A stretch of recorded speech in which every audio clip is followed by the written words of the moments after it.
दो बड़ी खबर दोस्तों, दो बहुत बड़ी खबर। एक खबर तो पाकिस्तान से जुड़ी हुई और दूसरी इजराइल हमास के युद्ध से जुड़ी हुई। और दोनों ही खबरों में कांग्रेस की भारी फजीहत हुई है। आप सुनकर बड़ा आश्चर्य करेंगे। सोनिया गांधी के पद चिन्हों पर चलकर, क्योंकि यूपीए की चेयरपर्सन वही थी, मनमोहन सिंह ने जिस प्रकार से अपनी सरकार चलाई उसकी आज एक हकीकत दिखाऊंगा।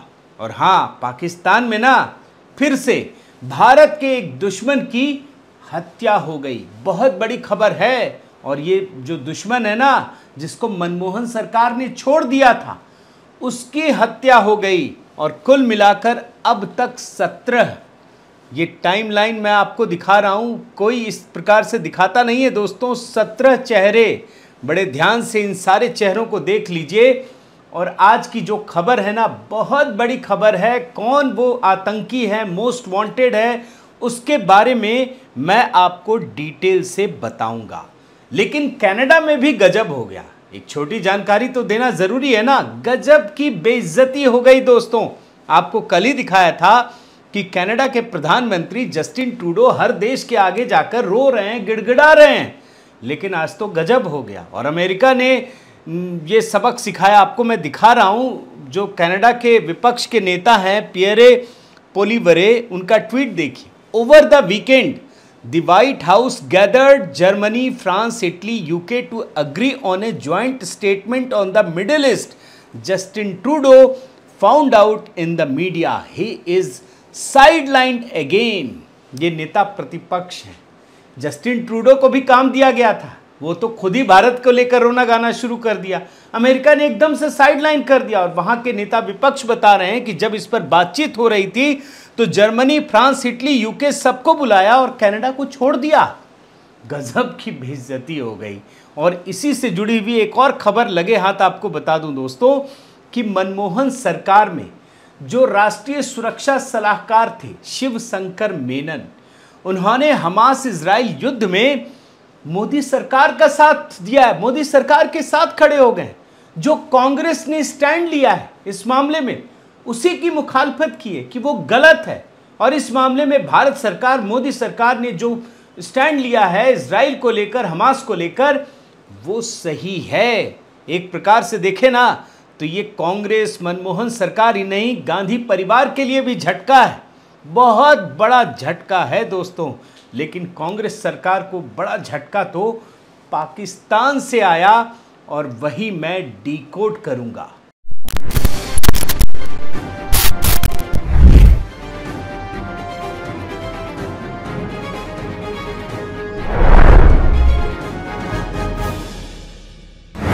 साथियों नमस्कार, मैं हरिश्चंद्र बर्णवाल। एक बहुत बड़ी खबर जो पाकिस्तान से है।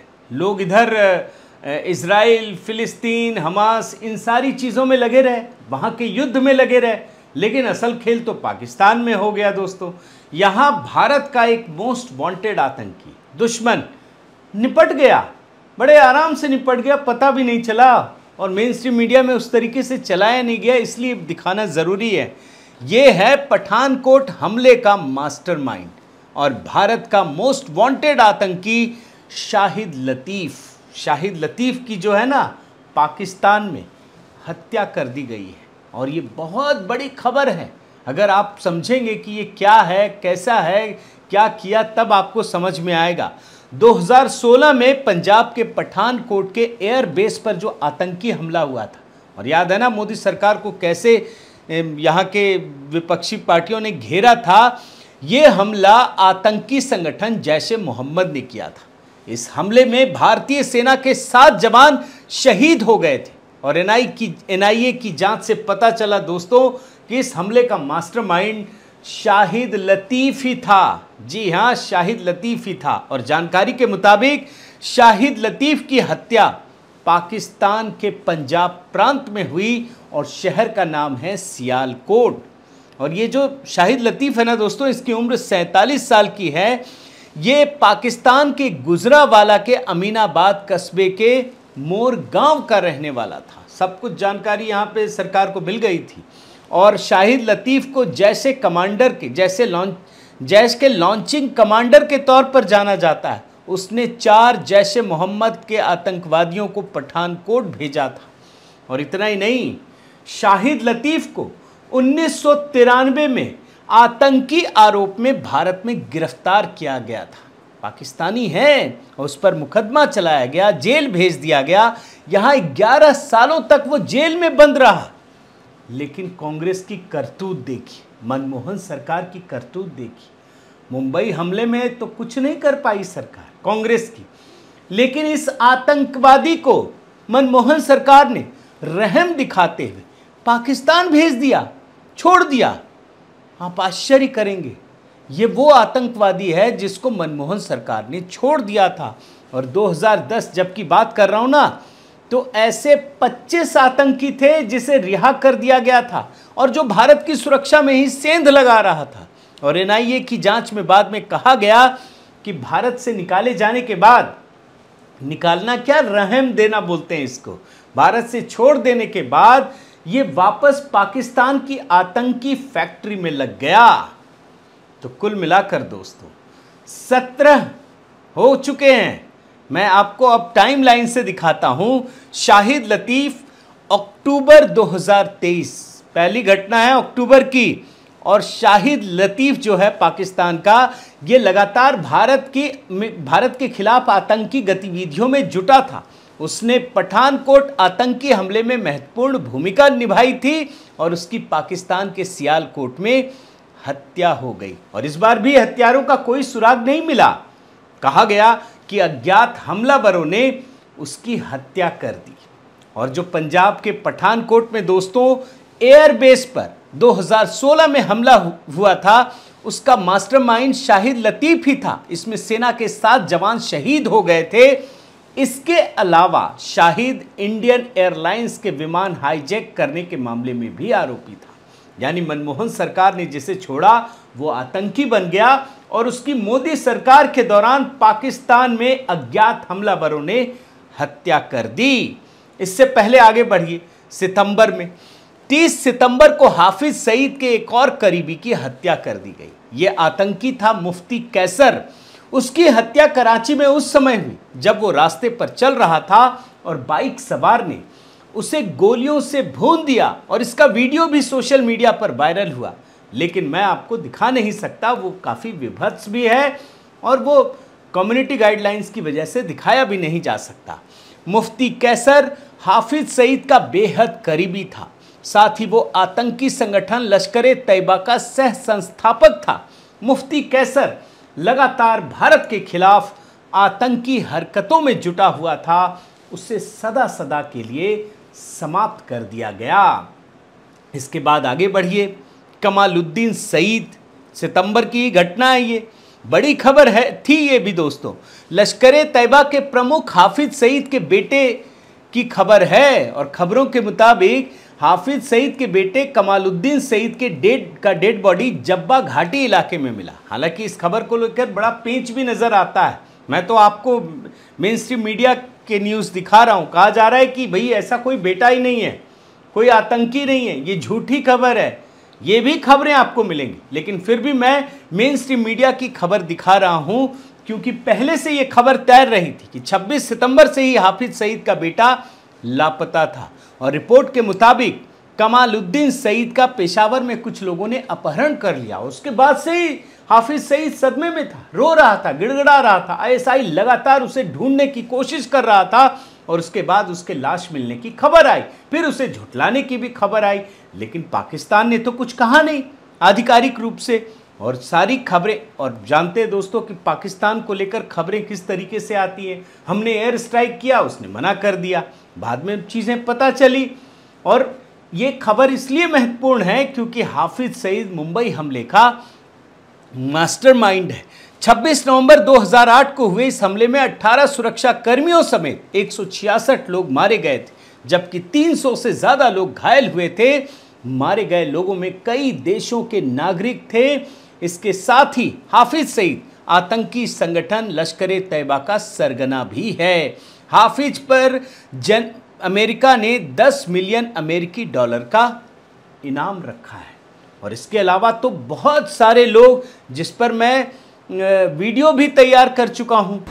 अभी खबर आई दोस्तों कि पाकिस्तान में भारत का एक दुश्मन ढेर हो गया।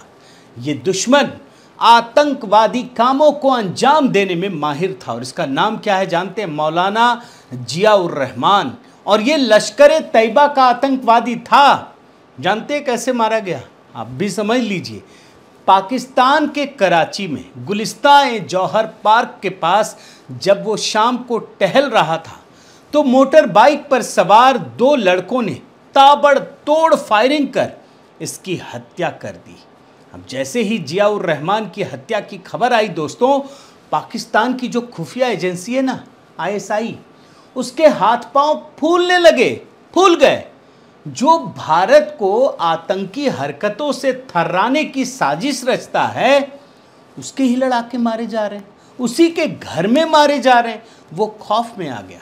अब वो कनाडा की तरह रो तो सकता नहीं है, तो करेगा क्या? उसने अपने सारे गुर्गों को सुरक्षित करने का काम शुरू कर दिया। जानते हैं, करीब 1 दर्जन से अधिक जो ऑपरेटिव्स हैं जिसका काम आतंक फैलाना था, उसे सेफ हाउसेस में सुरक्षित करने का काम शुरू कर दिया है। और एक बात समझ लीजिए, ये भारत की बात नहीं है, पाकिस्तान की बात है। पाकिस्तान की खुफिया एजेंसी ISI और सेना को अपने ही लोगों को पाकिस्तान के ही भीतर सड़कों पर जान बचाना मुश्किल हो रहा है। और ये जो पाकिस्तान में भारत विरोधी आतंकवादी है ना, जानते हैं क्यों मुश्किल में है? जब से अफगानिस्तान में तालिबान की सरकार बनी है, यानी जो पाकिस्तान अफगानिस्तान में तालिबान की सरकार बनने के बाद खुश था कि भारत में और आतंकी गतिविधियों को फैलाएगा, वो बदल गया।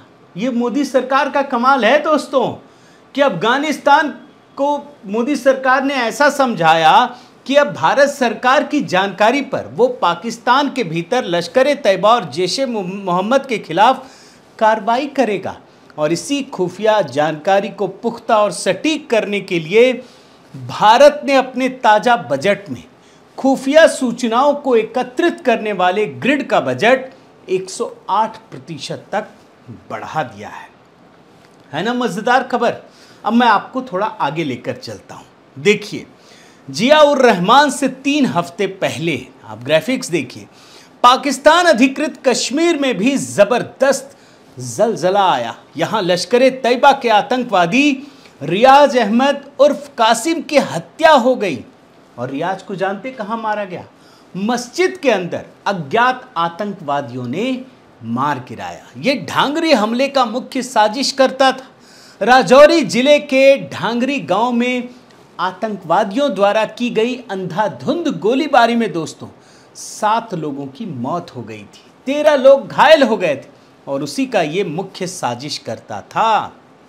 और पीछे जाइए, अब सबसे बड़ा मामला हरदीप सिंह निज्जर का पूरी दुनिया जानती है। जून में ही खालिस्तानी आतंकी हरदीप सिंह निज्जर की कनाडा के गुरुद्वारे के पास हत्या हुई और इसके ऊपर, निज्जर के ऊपर भारत सरकार ने 10 लाख रुपए का इनाम घोषित किया था। और ये तो पहला मामला है दोस्तों जिसमें कनाडा के प्रधानमंत्री जस्टिन ट्रूडो ने ही कह दिया, आरोप लगा दिया कि भारत की सरकारी एजेंसियां इसमें उनका हाथ है, सबूत नहीं दे पाए। ये तो शहंशाह है ना, जो रात में निकलता है, सुबह वाला पुलिस वाला नहीं है, कुछ नहीं दे पाए। यही तो है शैली दोस्तों कि सारे भारत विरोधी आतंकी मारे जा रहे हैं। इस पर तो मैं अलग से वीडियो भी बना चुका हूं। आगे बढ़िए।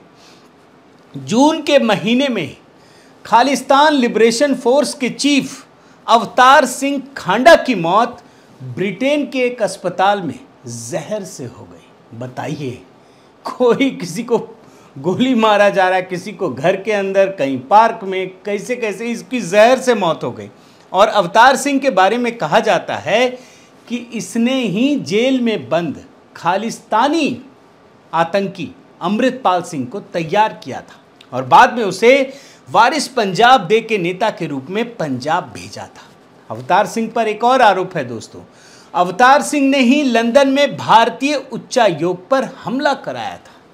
देख रहे हैं ना कितने बड़े बड़े आतंकी हैं, किस किस मामले में इनका हाथ है। अभी मैं आपको कुछ और किस चीज़ें दिखाता हूं, आप हैरान हो जाएंगे। मई में ही, इसी साल की बात कर रहा हूं, लश्कर तैयबा के खूंखार आतंकी अब्दुल सलाम भुट्टावी की जानते कहां मौत हो गई? पाकिस्तान की जेल के भीतर हो गई।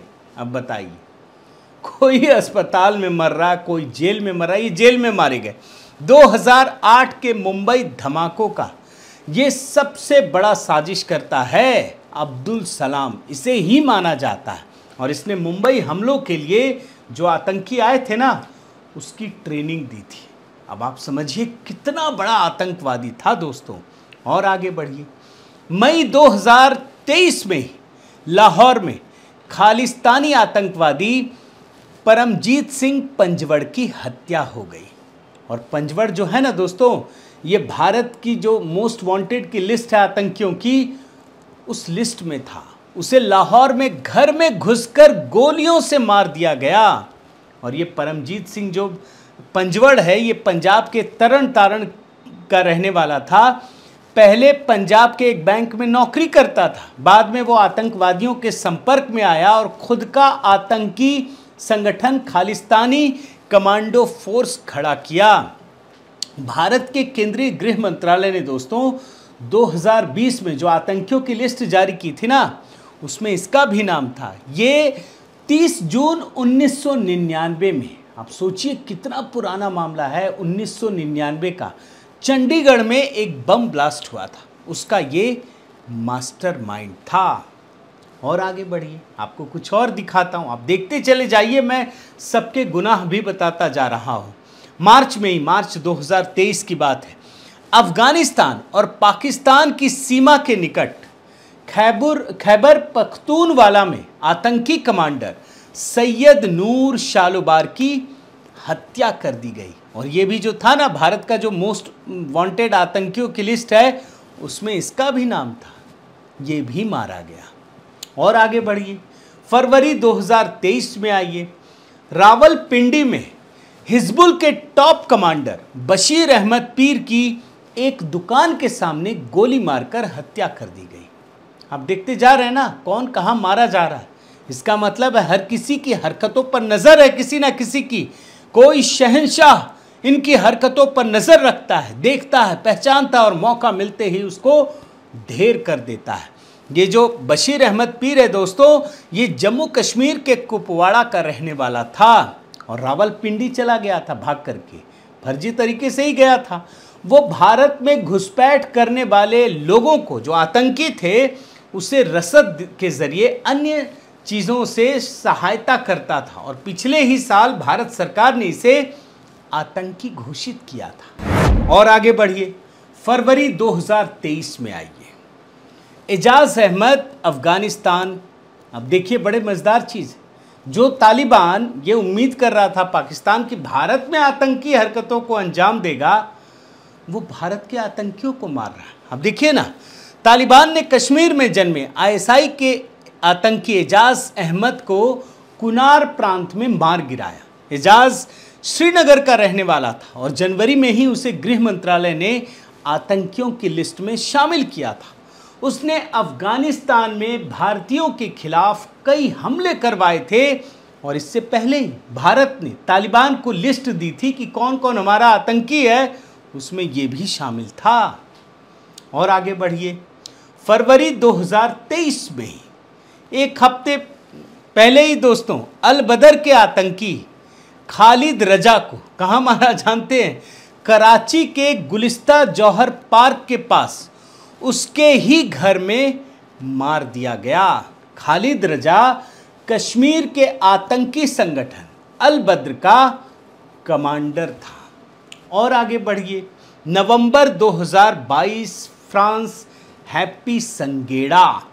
इसी महीने हैप्पी संगेड़ा नाम के खालिस्तानी आतंकी की फ्रांस में हत्या कर दी गई। वो खालिस्तान के नाम पर आतंकवादी गतिविधियों को अंजाम देता था। और हैप्पी संगेड़ा पर दोस्तों ये आरोप था कि वो खालिस्तानी गतिविधियों के साथ पंजाब के कई इलाकों में रंगदारी का धंधा भी चलाता था। इसके पहले की एक और घटना देखिए, नवंबर 2022 में लाहौर में भारत का मोस्ट वांटेड आतंकी हरविंदर सिंह रिंदा की जो मौत हुई, जानते कैसे हुई? ये भी आश्चर्य होगा। अब लगेगा भैया ड्रग्स की ओवरडोज के कारण हुई। किसने मारा, क्या मारा, आप सोचिए ना, लेकिन ड्रग्स लेने के कारण इसकी मौत हो गई। हरविंदर सिंह रिंदा पंजाब में हत्याओं और आतंकवाद को बढ़ाने की योजना बनाने वाला मुख्य आतंकवादी था। कई मामलों में यह नामजद था दोस्तों, गोली चलाने के मामले में, और गैंगस्टर से आतंकी बना रिंदा आईएसआई का पिट्ठू था, जो आरोप लगाया जाता। और ये तो मैं मीडिया रिपोर्ट देखकर बोल रहा हूं दोस्तों। और आगे बढ़िए, मार्च 2022, पिछले साल मार्च के महीने में भारत के मोस्ट वांटेड आतंकवादी जहूर मिस्त्री उर्फ जाहिद अखुंद की हत्या कर दी गई, और इसकी हत्या कराची में गोली मारकर की गई। यह आतंकवादी कौन था जानते हैं? मैं बताऊंगा ना, आप हिल जाएंगे। 1999 में IC 814 विमान का अपहरण किया गया था। और जानते हैं दोस्तों, जिन लोगों को याद होगी ये घटना, पूरा देश सिहर गया था, पूरी दुनिया टकटकी लगाए देख रही थी। 8 दिनों तक कई लोगों को, सैकड़ों लोगों को बंधक बना लिया गया था। बाद में इस विमान का अपहरण कर अफगानिस्तान ले जाया गया, और जहूर मिस्त्री उर्फ जाहिद अखुंद ही वो आतंकवादी था जिसने विमान के भीतर एक यात्री जिसका नाम था रुपेन कात्याल, उसकी चाकू मारकर हत्या कर दी थी। इस अपहरण कांड में भारत को 3 आतंकवादियों को, जो खूंखार आतंकवादी था, अफगानिस्तान जाकर छोड़ना पड़ा था। भारत की बड़ी किरकिरी हुई थी दोस्तों। इस घटना के कारण भारत के लोगों को शर्मसार होना पड़ा था। ये वो आतंकवादी था। और आगे बढ़िए, जुलाई 2022 के महीने में ही रिपु दमन सिंह की कनाडा में गोली मार दी गई, गोली मारकर हत्या कर दी गई।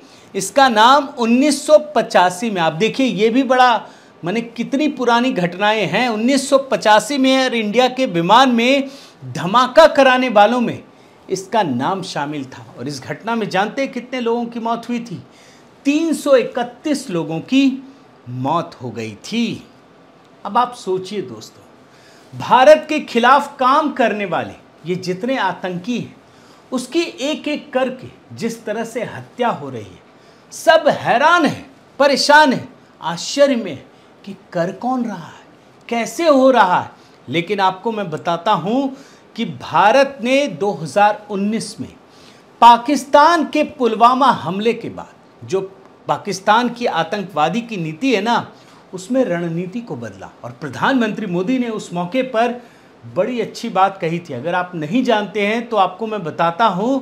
उन्होंने कहा था कि अगर पाताल में भी होंगे आतंकी तो हम ढूंढ कर निकालेंगे, उसको वहीं खत्म करेंगे। और उन्होंने एक और महत्वपूर्ण बयान दिया था, आपको वो मैं बहुत ही छोटा सा हिस्सा सुनाना चाहता हूं, आप सुन लीजिए। मैं दोस्तों इंतजार लंबा नहीं कर सकता, चुन चुन करके हिसाब लेना ये मेरी फितरत है। देख रहे हैं ना, मोदी जी ने क्या कहा कि मैं लंबा इंतजार नहीं कर सकता, दुश्मनों को चुन चुन कर हिसाब लेना मेरी फितरत है। और इसीलिए दोस्तों, प्रधानमंत्री मोदी की इसी स्पष्ट सोच का परिणाम है कि आज पाकिस्तान, जिसे अमेरिका आतंक फैलाने में मदद करता था, आज वही अमेरिका पाकिस्तान को यह कह रहा है कि आतंकवाद खत्म करो, और इसके लिए चेतावनी दी जा रही है। तो कुल मिलाकर दोस्तों, एक बात आपके सामने जरूर कहना चाहूंगा।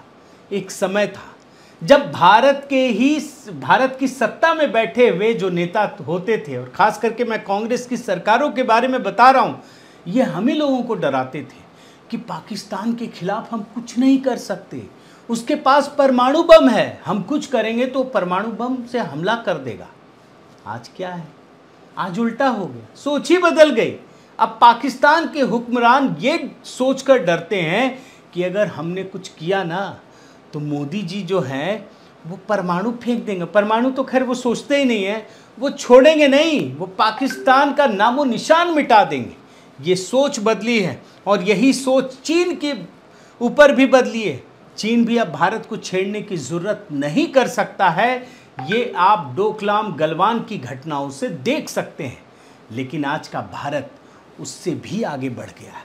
अब भारत आतंकियों को चुन चुन कर बदला लेता है, हिसाब लेता है, और रात के अंधेरे में कोई एक शहंशाह है दोस्तों जो बाहर निकलता है, जो कानूनी तरीके से तो अपना काम होता ही है, लेकिन कानून के दरवाजे से हटकर एक शहंशाह भारत के दुश्मनों को चुन चुन कर खत्म कर रहा है। और यही तो नए भारत की शक्ति है। बहुत बहुत धन्यवाद। आपसे निवेदन है साथियों कि आप मेरे इस चैनल को ज़रूर सब्सक्राइब कीजिए, लाइक कीजिए, शेयर कीजिए, कमेंट कीजिए और इस बेल आइकन को प्रेस करना मत भूलिएगा। नमस्कार।